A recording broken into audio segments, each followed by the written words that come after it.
Hello students, ninth का chapter 1 में जो ट्रैक प्रोग्रेस फर्स्ट है उसमें पहला क्वेश्चन बहुत लोगों को नहीं आ रहा था तो मैं इसको बता दिया। और इसमें पूछा है क्वेश्चन नंबर 4 में कि t/2 का डिस्टेंस और डिस्प्लेसमेंट फाइंड करिए, और एक है 3/4 का डिस्टेंस एंड डिस्प्लेसमेंट फाइंड करना है। तो इसमें से आपको क्वेश्चन हम भेज देंगे, अभी क्वेश्चन का फोटो भेज देंगे, क्वेश्चन आप लोग पढ़ लेंगे, मैं सलूशन बता रहा हूँ सीधे। क्वेश्चन में पूछा है an athlete runs on a circular track of radius r metres, यानी एक सर्कुलर ट्रैक है जिसपे एक एथलीट रन कर रहा है कुछ इस तरह से, ठीक है। r रेडियस है इसका और एक एथलीट इस पर रन कर रहा है, यहाँ से स्टार्ट कर रहा है वो, ठीक है। यूनिफॉर्म स्पीड में मूव कर रहा है और वो उसका एक रिवॉल्यूशन यानी यहाँ से चल करके वो फिर यहाँ पे आया, उसका एक रिवॉल्यूशन 30 सेकेंड में पूरा हो रहा है, ठीक है। तो 30 सेकेंड में पूरा हो रहा है तो t → 2πr, ठीक है। रिवॉल्यूशन सर्कमफ्रेंस ऑफ सर्कल होता है। तो मैंने यहाँ पे लिखा है हमको क्या निकालना है, t/2 सेकेंड का find t/2 second of distance and displacement. तो डिस्टेंस निकालने के लिए क्या करेंगे, t → 2πr, इसका मतलब क्या है कि t सेकेंड में एक राउंड पूरा कर रहा है। तो t/2 का मतलब हाफ टाइम में वो कितना राउंड पूरा करेगा, कितना डिस्टेंस कवर करेगा। तो t/2 → 2πr कट गया, तो इसका डिस्टेंस आया πr metre.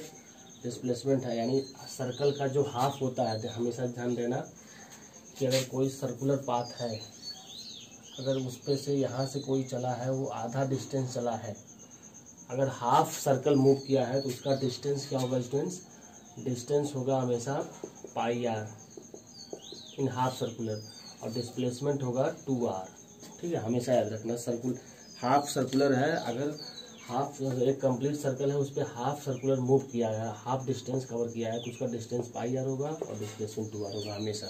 Question number B वाला देखेंगे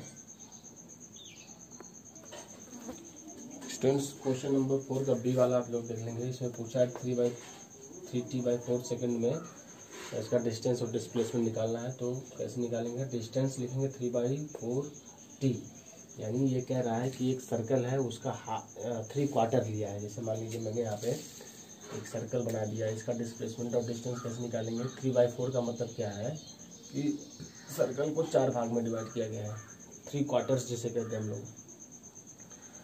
तो यहाँ पे देखिए सबका रेडियस दिया है r, सबका रेडियस r है, ठीक है। और हमको डिस्टेंस इसमें निकालना था, तो डिस्टेंस क्या करेंगे, t सेकेंड में 2πr जा रहा है तो 3/4 में कितना जाएगा, तो 3/4 में उसको मल्टीप्लाई कर देंगे हम लोग। बात समझ रहे हो। तो डिस्टेंस निकालना बहुत सिंपल है, डिस्प्लेसमेंट में थोड़ा सा लॉजिक है। 3/4t, इसमें हमको डिस्टेंस निकालना है, तो 3/1t में t सेकेंड में वो 2πr जा रहा है, तो 3/4 में कितना जाएगा, तो 3/4 × 2πr कर देंगे। तो इसको इससे काट देंगे, 3/2πr मीटर, ये डिस्टेंस निकल गया। डिस्प्लेसमेंट निकालने के लिए क्या करेंगे, 3/4 को हम क्या करेंगे, फिगर ड्रा कर लेंगे। 3/4 का मतलब है कि एक सर्कल है और उसको जो है 4 भाग में विभाजित किया गया है, 3/4 में, इस तरह से। सबका रेडियस r दिया है। अब हमको यहाँ से यहाँ तक ये डिस्प्लेसमेंट निकालना है, किसी एक पार्ट्स का निकाल सकते हैं, ठीक है। तो r यहाँ भी है, r यहाँ भी है, पाइथागोरस थ्योरम यूज करके सबसे बड़ी लाइन का स्क्वायर बराबर ये लाइन, ये प्लस ये लाइन का स्क्वायर करके इसका डिस्प्लेसमेंट हम निकालेंगे, 2r मीटर डिस्प्लेसमेंट होगा, ठीक है। तो ये question number 8 track progress first में सबसे टफ क्वेश्चन है यही। उसके बाद सब आसान है, आप लोग लगा लेंगे आगे हम। अब इसके बाद जो है ये ट्रैक प्रोग्रेस ख़त्म कर रहे हैं। अब अगला टॉपिक हमारा है, आगे बढ़ेंगे हम लोग, यूनिफॉर्म मोशन। यूनिफॉर्म से ही हम क्लियर कर लेंगे इसका मतलब क्या होता है। यूनिफॉर्म का मतलब कि फिक्स टाइम फिक्स डिस्टेंस, उसको यूनिफॉर्म बोलते हैं, यानी एवरीथिंग इज बैलेंस, सब कुछ बैलेंस में हो। यहाँ डेफिनेशन से समझेंगे, एन ऑब्जेक्ट और body is said to be in uniform motion.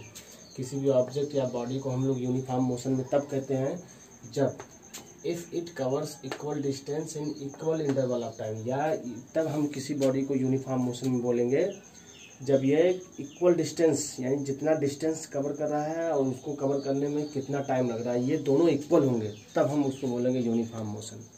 If it covers equal distance in equal interval of time, यानी जो डिस्टेंस कवर कर रहा है, मैंने एग्जांपल्स में बताया है कि an object moving on straight line, कोई ऑब्जेक्ट स्ट्रेट लाइन में मूविंग कर रहा है तो 1 सेकंड में 5 मीटर जा रहा है, फिर दूसरे सेकंड में फिर 5 मीटर जा रहा है, तीसरे सेकंड में फिर 5 मीटर जा रहा है, यानी हर 1 सेकंड में वो इक्वल डिस्टेंस कवर कर रहा है, equal interval of time. Time की गैपिंग देखिए 1-1 सेकंड की है, और यहाँ पे जो डिस्टेंस कवर कर रहा है वो एकदम इक्वल है। यहाँ गैपिंग भी इक्वल है, ये डिस्टेंस भी इक्वल है, तो इसको बोलेंगे यूनिफॉर्म मोशन। हर 1 सेकंड में वो जो है क्या कर रहा है, एक इक्वल डिस्टेंस कवर कर रहा है। तो समझ में आ गया यूनिफॉर्म मोशन। अब नॉन यूनिफॉर्म मोशन समझेंगे। यूनिफॉर्म मोशन हो गया, नॉन यूनिफॉर्म मोशन। देखो नॉन यूनिफॉर्म का मतलब नाम से क्लियर है कि जो इक्वल डिस्टेंस अनइक्वल इंटरवल, यानी इसमें से आप एक अनइक्वल कर सकते हो। इसमें कहने का मतलब क्या है कि टाइम अगर इक्वल होगा डिस्टेंस अनइक्वल होगा, अगर डिस्टेंस इक्वल होगा तो टाइम अनइक्वल होगा, एक डिसबैलेंस रहेगा, दोनों यूनिफॉर्म नहीं होंगे। कहने का क्या मतलब है, एन ऑब्जेक्ट और body is said to be in non uniform motion. किसी भी ऑब्जेक्ट या बॉडी को हम नॉन यूनिफॉर्म मोशन तब कहेंगे when if it covers equal distance, it covers unequal distance, यानी डिस्टेंस अनइक्वल होगा तो टाइम क्या होगा, इक्वल होगा। If it covers unequal distance in equal interval of time, यानी डिस्टेंस जो है उसका अनइक्वल है और टाइम क्या है, इक्वल है। हम एक चीज़ को अनइक्वल कर सकते हैं, इसमें एक चीज़ अनइक्वल रहना चाहिए, चाहे टाइम हो चाहे डिस्टेंस हो, तभी ये नॉन यूनिफॉर्म मोशन होगा। दोनों चीज़ अगर इक्वल हो जाएंगे तो यूनिफॉर्म हो जाएगा। एक चीज़ अनइक्वल रहेगा, चाहे डिस्टेंस चाहे टाइम, तो ये नॉन यूनिफॉर्म मोशन होगा। कहने का मतलब क्या है, कोई ऑब्जेक्ट या बॉडी है वो डिस्टेंस को जो है अनइक्वल डिस्टेंस कवर कर रहा है इक्वल इंटरवल ऑफ टाइम में। जैसे यहाँ पे मैंने एग्जांपल में समझाया है कि 1 सेकंड में 3 मीटर जा रहा है, कोई गाड़ी है कोई बॉडी है, फिर दूसरे सेकंड में वो 6 मीटर जा रहा है, ठीक है। सेकंड यहाँ पे टाइम जो है इसका इक्वल है, हर 1 सेकंड में वो कितना बढ़ रहा है, टाइम 1 सेकंड में 3 मीटर, 2 सेकंड में 6 मीटर, 3 सेकंड में 7 मीटर, यानी बढ़ रहा है, घट रहा है, फिर बढ़ रहा है, कोई इसका सीक्वेंस नहीं है। 6 मीटर से 7 मीटर, तीसरे सेकंड में 7 मीटर गया, चौथे सेकंड में 8 मीटर गया, तो this is the non uniform motion, ठीक है। नेक्स्ट टॉपिक हमारा स्पीड। स्पीड का मतलब दूरी।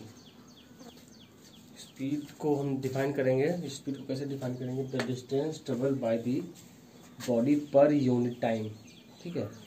यानी किसी भी बॉडी के द्वारा जो डिस्टेंस ट्रेवल किया जा रहा है, 1 सेकंड में कोई बॉडी कितनी दूर जा रही है पर सेकंड, यानी जो डिस्टेंस वो कवर कर रहा है, जैसे 1 सेकंड में बॉडी कितना चला तो वही उसकी स्पीड होगी, डिस्टेंस।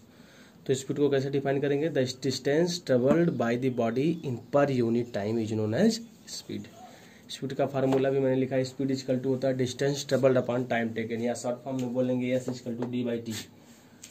ऐसा यूनिट ऑफ स्पीड क्या है, मीटर पर सेकंड। मीटर पर सेकंड को इस तरह से भी हम लिख सकते हैं, इस तरह से भी लिख सकते हैं, ठीक है। मीटर पर सेकंड इसको बोलेंगे, या इसको हम इस तरह से लिख सकते हैं। और भी इसकी स्मॉलेस्ट यूनिट और बिगेस्ट यूनिट होती है।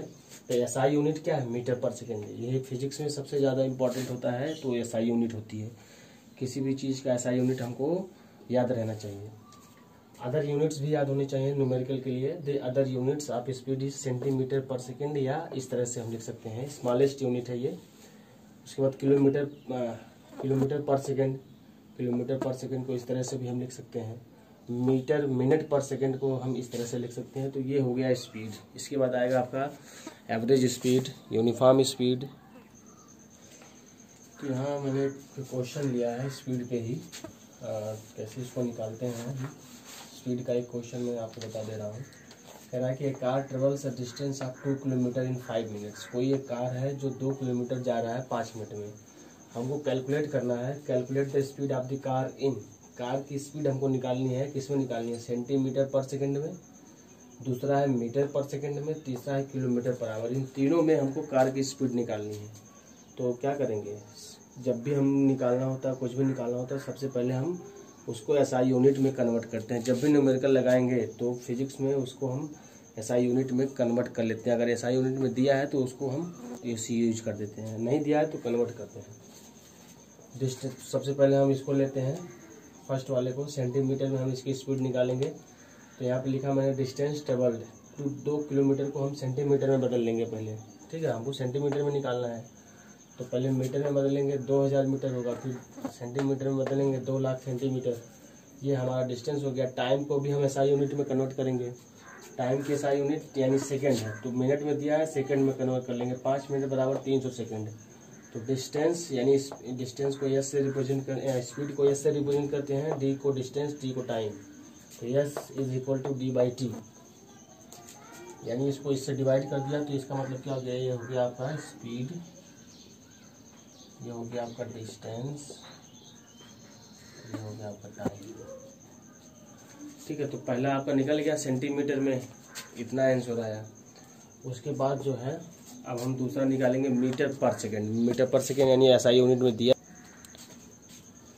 तो इसको मैंने दूसरा यहाँ पे मैंने बताया, दूसरे को हमको मीटर पर सेकेंड में ही कन्वर्ट करना है, तो वो उसमें कुछ करना नहीं है। 2 किलोमीटर को हम मीटर में बदल देंगे एसआई यूनिट में, और 5 मिनट को सेकेंड में बदल देंगे, तो 2000 मीटर 300 सेकेंड। इसको डिस्टेंस यानी स्पीड के फार्मूले पर रख देंगे, speed equal to distance upon time. तो डिस्टेंस हमारा 2000 मीटर है और टाइम कितना है 300 सेकेंड, तो इसको डिवाइड करेंगे तो हमारा आ जाएगा क्या, ये आ जाएगा हमारा स्पीड। ठीक है, मीटर पर सेकेंड में हमने बदल दिया तो 6.67 मीटर। ये एसआई यूनिट लिखना कभी नहीं भूलेंगे, एसआई यूनिट नहीं लिखेंगे तो हमारा गलत हो जाएगा। तो इस तरह से जो है, उसके बाद जो है हम क्या करेंगे, आगे वाला का इसमें देखेंगे, जैसे स्पीड के एसआई यूनिट मीटर पर सेकेंड, मैंने सिर्फ मीटर लिखा है। उसके बाद इसको किलोमीटर पर आवर में बदलना था, तो डिस्टेंस 2 किलोमीटर दिया है, टाइम हमारा जो है वो 5 मिनट दिया है, तो 5 मिनट को हम घंटे में बदल लेंगे। ठीक है, 5 मिनट जो है उसको हम घंटे में बदल लेंगे, तो 5/60 हो जाएगा। ठीक, तो इसको हम इसी फार्मूले पर रख देंगे, जो 24 किलोमीटर पर आवर आएगा। तो इस तरह से हम जो है स्पीड कैलकुलेट करेंगे। तो स्पीड के कुछ और फॉर्म हम जान लेंगे। स्पीड हो गया, अब स्पीड में आता है uniform speed, non uniform speed और एवरेज स्पीड। ठीक है, तो सब कुछ जानेंगे हम, किसी को छोड़ेंगे नहीं। स्पीड को मैंने बताया distance travel by the body in per unit time, वो स्पीड होता है। यूनिफॉर्म स्पीड किसे कहते हैं, कांस्टेंट स्पीड को कहते हैं। यानी कांस्टेंट स्पीड का मतलब है body is to be uniform speed if it covers equal distance in equal interval of time. यानी मोशन का जो डेफिनेशन है वही यूनिफॉर्म मोशन का, इक्वल डिस्टेंस में इक्वल इंटरवल ऑफ टाइम में अगर वो डिस्टेंस कवर कर रहा है तो वो यूनिफॉर्म स्पीड है या कांस्टेंट स्पीड है। नॉन यूनिफॉर्म स्पीड को हम वेरिएबल स्पीड बोलते हैं, जिसका डिस्टेंस या टाइम एक चीज़ फिक्स नहीं होता है। ठीक है, एवरेज स्पीड ये सबसे इंपॉर्टेंट है स्पीड में, इससे न्यूमेरिकल लगेंगे हमारे। तो एवरेज स्पीड बराबर क्या होता है, total distance doubled upon total time taken. ये इसका डेफिनेशन भी यही है कि body is said to be average speed if it covers total distance doubled upon total time taken. यानी कितना डिस्टेंस ट्रेवल किया है और उसको डिस्टेंस ट्रेवल करने में कितना टाइम लग रहा है। तो इसको मैंने यहाँ पे लिख दिया है शॉर्ट फॉर्म में। इसका मतलब क्या है, एवरेज स्पीड। एवरेज स्पीड को इस तरह से रिप्रेजेंट करते हैं। ठीक है, और ये टी का मतलब total distance travelled upon total time taken. और करके यहाँ पे हम इस तरह से लिख सकते हैं ये फार्मूला। ठीक है, तो इस तरह से जो है हमारा ये स्पीड का फंडा क्लियर हो गया। अब हम इसको एसआई यूनिट भी आपको पता हो गया, मीटर पर सेकेंड एसआई स्पीड की एसआई यूनिट होती है। अब हम आगे पढ़ेंगे। अब हम स्पीड और वेलोसिटी के बारे में जान लेंगे। स्पीड को मैंने बताया था, अब इसमें एक नया टर्म्स है वेलोसिटी। ठीक है, तो वेलोसिटी का मतलब होता है वेग। तो स्पीड मतलब चाल, वेलोसिटी मतलब वेग। स्पीड को मैंने बताया था, वेलोसिटी को जान लेंगे। वही वेलोसिटी भी स्पीड ही है, बट इसमें क्या होता है कि इसमें डायरेक्शन नहीं होता, इसमें डायरेक्शन होता है। तो यहाँ पे मैंने लिखा है speed with direction is known as velocity. यानी ऐसा स्पीड जिसमें डायरेक्शन हो, एक पर्टिकुलर डायरेक्शन में जो स्पीड जाता है, जो बॉडी मूव करती है, उसको हम बोलते हैं वेलोसिटी। इसमें डायरेक्शन नहीं होता है, स्पीड को हम किधर भी मूव कर सकते हैं, किधर भी जा सकते हैं, डायरेक्शन लेस होता है। दूसरा पॉइंट मैंने इसमें डिफरेंशिएट किया है, it is a scalar quantity. यानी स्केलर क्वांटिटी का मतलब क्या है, क्लियर है। ऐसे ही मैंने बताया था कि स्केलर क्वांटिटी में सिर्फ मैग्नीट्यूड होता है, डायरेक्शन नहीं होता है। वेलोसिटी में डायरेक्शन है, यानी it is a vector quantity. जिसमें डायरेक्शन होगा वो वेक्टर क्वांटिटी है। तीसरा पॉइंट इसमें, इट ऑलवेज पॉजिटिव। स्पीड हमेशा क्या होता है, पॉजिटिव होता है। और वेलोसिटी क्या है, negative positive depending on the moving direction of motion. यानी ये मोशन के डायरेक्शन पर डिपेंड करता है। पॉजिटिव भी हो सकता है, नेगेटिव भी हो सकता है, जीरो भी हो सकता है। ठीक है, वेलोसिटी सब हो सकता है। चौथा पॉइंट मैंने लिखा है, for a moving body it will never be zero. यानी कोई बॉडी अगर मूव कर रहा है तो ये कभी भी जीरो नहीं होगा। और वेलोसिटी क्या है, मूविंग बॉडी के लिए जीरो हो सकता है। दोनों की एसआई यूनिट सेम है, इसकी भी एसआई यूनिट मीटर पर सेकंड है, वेलोसिटी की भी एसआई यूनिट मीटर पर सेकंड है। यूनिफॉर्म वेलोसिटी, वेलोसिटी के बारे में जान गए। तो जैसे स्पीड था, uniform speed, average speed, non uniform speed, उसी तरह से वेलोसिटी भी है। यूनिफॉर्म वेलोसिटी है, non uniform velocity, average velocity. तो यूनिफॉर्म वेलोसिटी का मतलब है कांस्टेंट वेलोसिटी और नॉन यूनिफॉर्म वेलोसिटी का मतलब है वेरिएबल वेलोसिटी। ठीक है। एवरेज वेलोसिटी को मैंने डिफाइन किया है, तो एवरेज वेलोसिटी सबसे इम्पोर्टेंट है इसमें। A body travels with non-uniform speed in a straight line is known as average velocity। इसका फार्मूला मैंने लिखा है, एवरेज वेलोसिटी बराबर होता है टोटल डिस्प्लेसमेंट। जहाँ डिस्प्लेसमेंट की बात आएगी वहाँ पे ध्यान देने की बात है, initial plus final, initial position to final position, जहाँ डिस्प्लेसमेंट होगा। तो इसको मैंने शॉर्ट फॉर्म में फार्मूले से डिफाइन किया है। एवरेज वेलोसिटी को V से रिप्रेजेंट करते हैं, और इनिशियल को U और फाइनल को V, और ये 2 जो है ये नंबर ऑफ टर्म्स है, यानी जितने भी बॉडी होंगे, जैसे 1-2 बॉडी हैं इनिशियल और फाइनल, तो 2 होगा यहाँ पे, 3 बॉडी हैं तो 3 होगा यहाँ पे, तो ये कांस्टेंट टर्म है। तो एवरेज वेलोसिटी का फार्मूला क्या है, U + V/2, that is the average velocity, total displacement upon total time taken. अब हम इससे रिलेटेड न्यूमेरिकल करेंगे, और जो वीडियो को सब्सक्राइब नहीं किया है वो सब्सक्राइब करेगा और इसको हम देखेंगे। ठीक है, सब लोग वीडियो को सब्सक्राइब कर देंगे, लाइक और कमेंट करके बताएंगे कैसा है।